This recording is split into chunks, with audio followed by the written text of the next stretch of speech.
दक्ष news, सामान्यांच्या हक्कासाठी नेहमी दक्ष।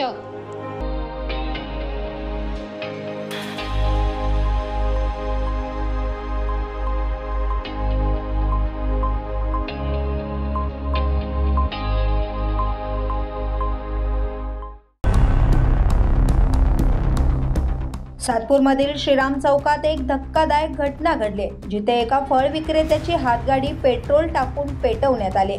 फळ विक्रेत्याचे मोठे आर्थिक नुकसान झाले असून त्याने सातपूर पोलिसात याबाबत तक्रार दाखल केली आहे। फिर्यादी मंगल सर्जेराव जगताप यांच्या हातगाडीमध्ये भरलेली फळे आणि लोखंडी गाडी पेटवून देण्यात आली आहे। या घटनेमुळे 40 ते 50 हजार रुपयांचे नुकसान झाल्याचे गाडी मालक मंगल जगताप यांनी सांगितले।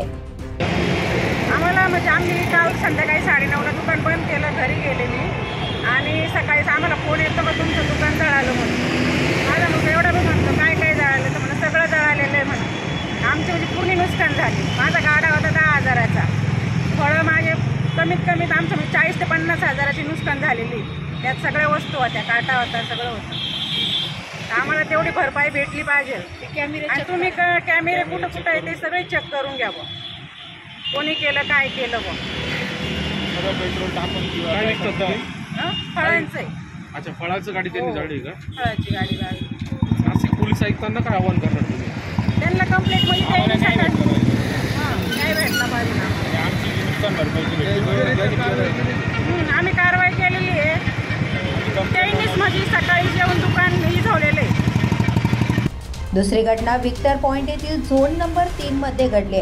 संजय सर्व्हिसेसच्या दुकानाची तोडफोड करून त्यातील चिल्लर आणि दुकानातील वस्तू चोरीला गेल्यात। वायफाय कॅमेरे, पॉवर बँक, वायफाय राउटरसह इतर वस्तू चोरीला गेल्या असून एकूण 12 ते 13 हजार रुपयांचे नुकसान झाले आहे।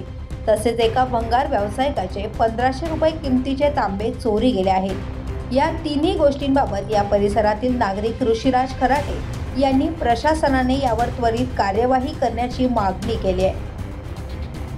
ऋषिराज खराटे, काय सांगतात या ठिकाणी गाड्या जाळण्यात आल्या? एक कॉलनी कोणाला काही अज्ञात व्यक्तींनी काल रात्री इथून एक पेट्रोल टाकून गाड्या जाळण्यात आलेला आहे।